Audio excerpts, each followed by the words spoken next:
Peter denies Jesus. How many of you ever heard of that story? So I'm not telling you anything you don't already know. What do we know about Peter? He was sort of a rambunctious type of guy, wouldn't you say? Andrew's brother. When Andrew realized that Christ was the Messiah, he immediately went to him and said, "You got to come meet this guy." And in doing it, it changed his life. He always gave the indication that he would be beside Jesus no matter what, anytime. We would say the same thing, wouldn't we? Pretty quiet there.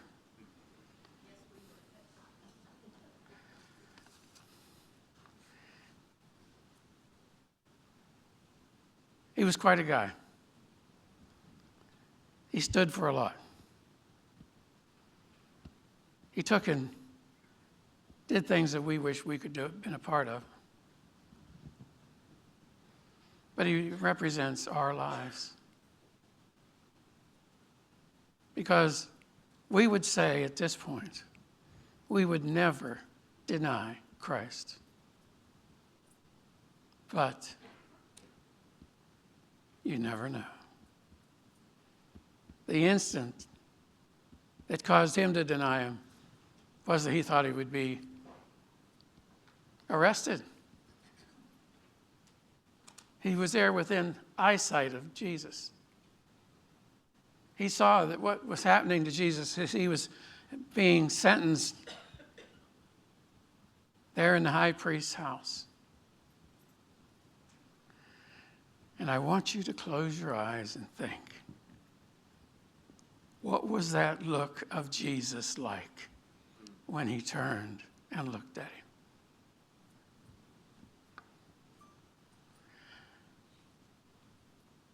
I always talk about Mom had the look. It told you volumes of what you were doing wrong. We learned in Revelation study that one of the creatures around the altar had eyes in the front and the back, just like Mom did. She saw everything, and you didn't get away with anything. But that look, and it gives you, as we're going to read through, it touches Peter's heart. That at the moment Peter stooped to something he had promised, right? He had promised Jesus, "I will never leave your side. I will never forsake you." And Jesus looks at him and says, today you will do what you said.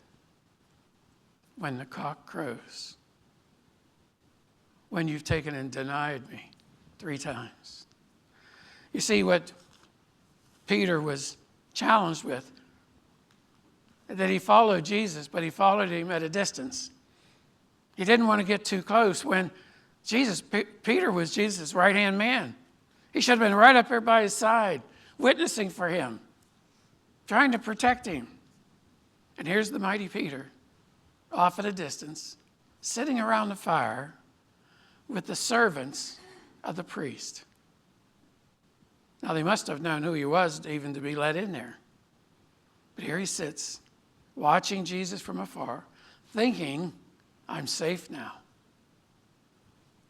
Now, the 2 things that makes us a Christian is first, what our relationship is with Jesus Christ. The second thing is what our relationship is with our fellow brothers and sisters. I would be okay if they knew that I was a Christian because I was associating or being with you. That your witness was reaching out, that I was a part of it. And so they say these 2 things. He's one of them. I've seen him with them. He's one of them. I've seen him with his followers. I've seen him listen to what he speaks. He's one of them. It starts out with a small lie. No, it's not me. You have to realize lies grow bigger instead of smaller. There is no such thing as a white lie. Although the dictionary probably has a description of it. It might say a lie that doesn't mean anything. But they all mean something. His first lie was, it's not me. That gave him some boldness in the fact that the second challenge, he lied again. It's not me. Which even gave him more boldness, as if it was water coming out of his mouth for the third time, when he says, I don't even know him. I don't even know who he is. Shows God even has power over the chickens, doesn't he? You could see this rooster just sitting in the background watching him, being called on for his moment in history that would be passed on over and over and over, and we talk about it today. And it's his direction by God, he lets it go so that everyone hears him. And then Peter looks up. And you got to realize where Jesus is at this point. He's in the middle of a trial. He's being convicted. His future is being laid out in front of him as they can't wait to get their hands on him.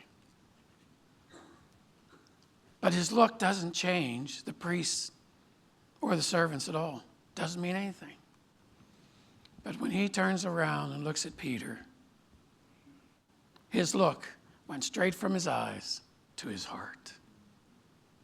And he knew he had let him down. And it says he left and wept bitterly. When we look at this, I want you to realize that no matter how cocky you are with your faith, that I will never, and I ask that you never use that phrase, I will never disappoint or turn my back on my Lord. But every day when we sin, and this was nothing more than a sin for Peter, when we sin, sin breaks that contact with him. And it hurts him. We may not even realize it because it's just a white lie. It won't affect anybody, except it affects the one and the only. So I want to read down through these verses that Tony read, just again to share them with you. It says, then they seized him and led him away, bringing him into the high priest's house. And Peter was following at a distance. What happened just before that, just before they seized him, was two things. An army of people came up to Jesus to take him away. They expected a large uprising. And so they came prepared, as if Jesus was going to fight them off. They say, who do you come for? Jesus of Nazareth. Does he point to somebody else? Or does he take it to himself? I'm he. What does Peter do? Pulls that sword out of his, whatever he holds it in, sheath, and takes a swing at the servant of the Jewish high priest. Cuts his ear right off. To me, that would be a stunning moment right there. What's Jesus do? He tells Peter, put that sword away. And then replaces the servant's ear. Puts it back on. Why don't we hear more about that?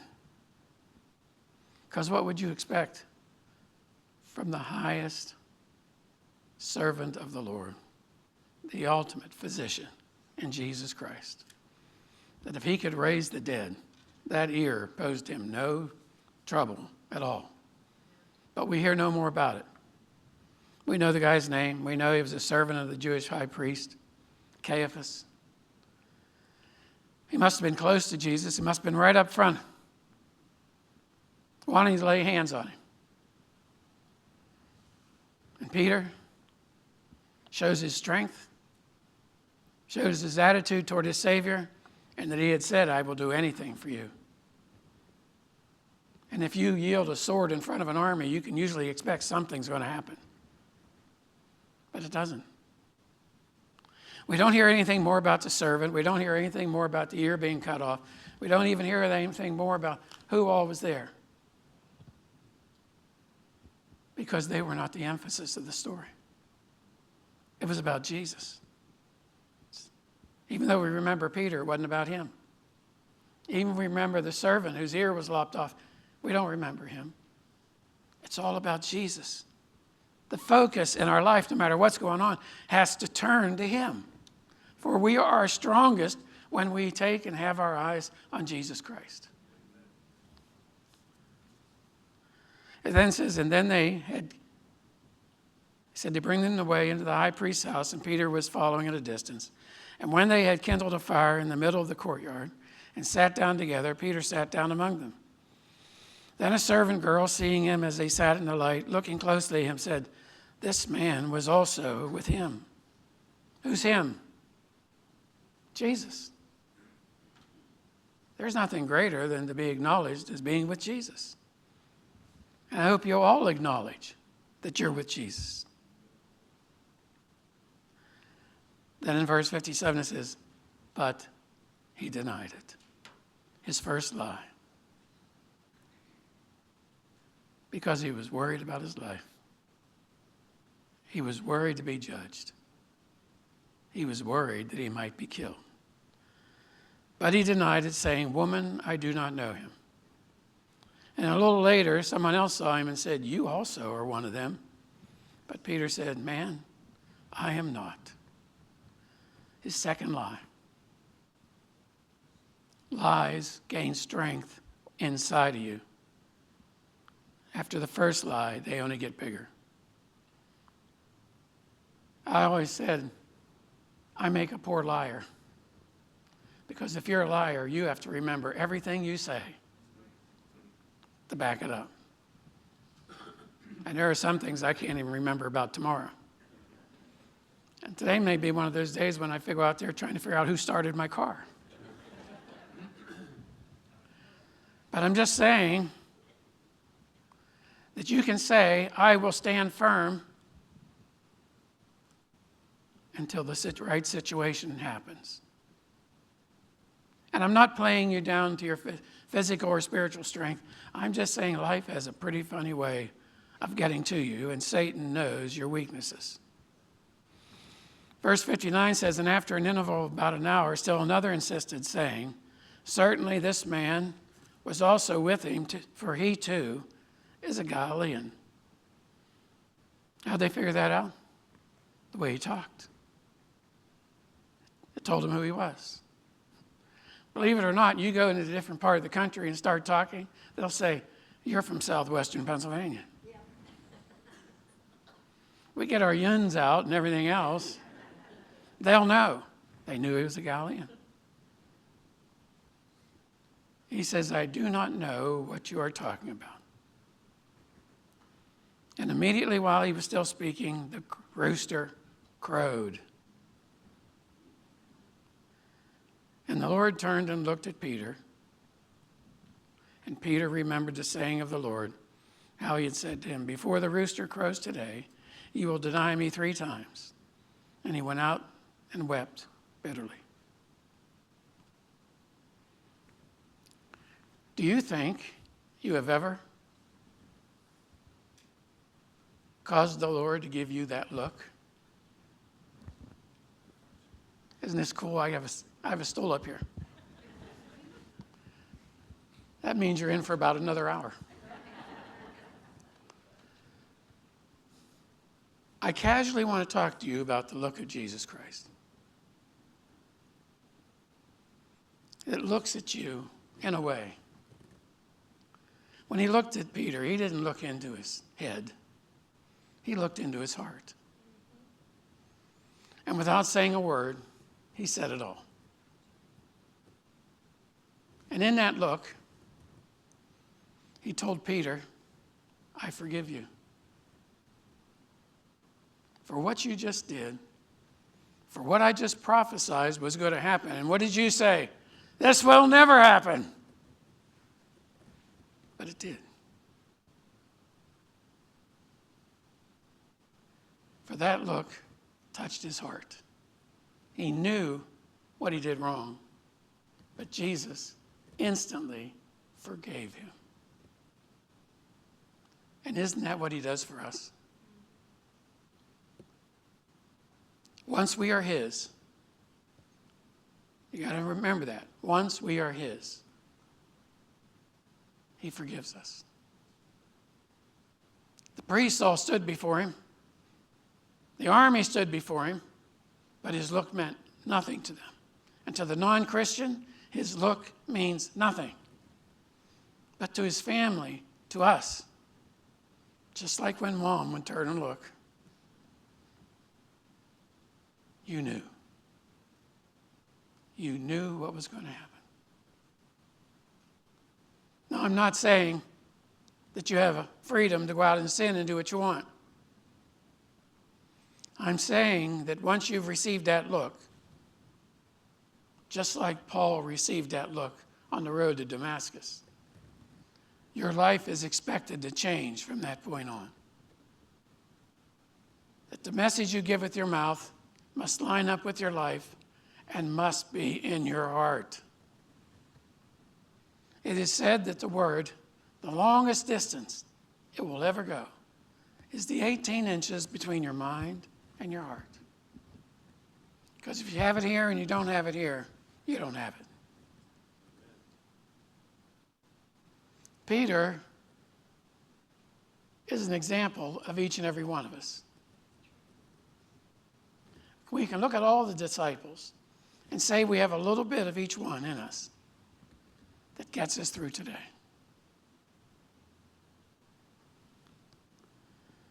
He loves us.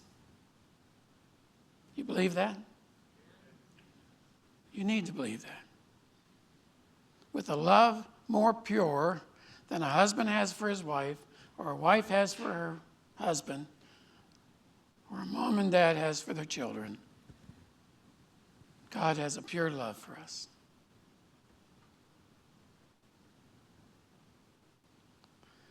Today, I just want you to search your soul. If you have anything in your life that is holding you back right now from serving God, give it over to him. Give it over to him.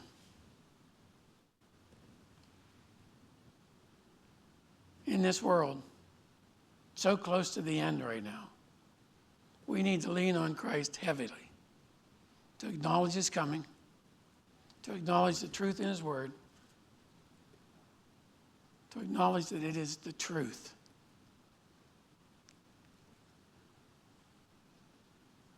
Peter is known and remembered for denying Christ, lopping an ear off of a servant, being rather rambunctious, doing things before he thought about it. That's where we stand. We'll do something before we think about, what does God think about this? Don't put Peter down, because he is us. Pray for strength to have the right word, that when somebody says and puts that finger, you are one of them, you have the courage to say you're absolutely right. And we will give him the glory. We're going to close with a hymn. If you do not know Christ, come on up. Next week, we will be bringing 2 people into the church.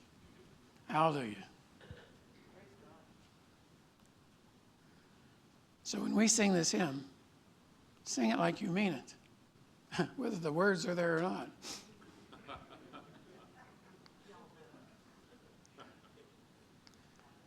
Let's praise God together as one family. Let's stand and give him the glory.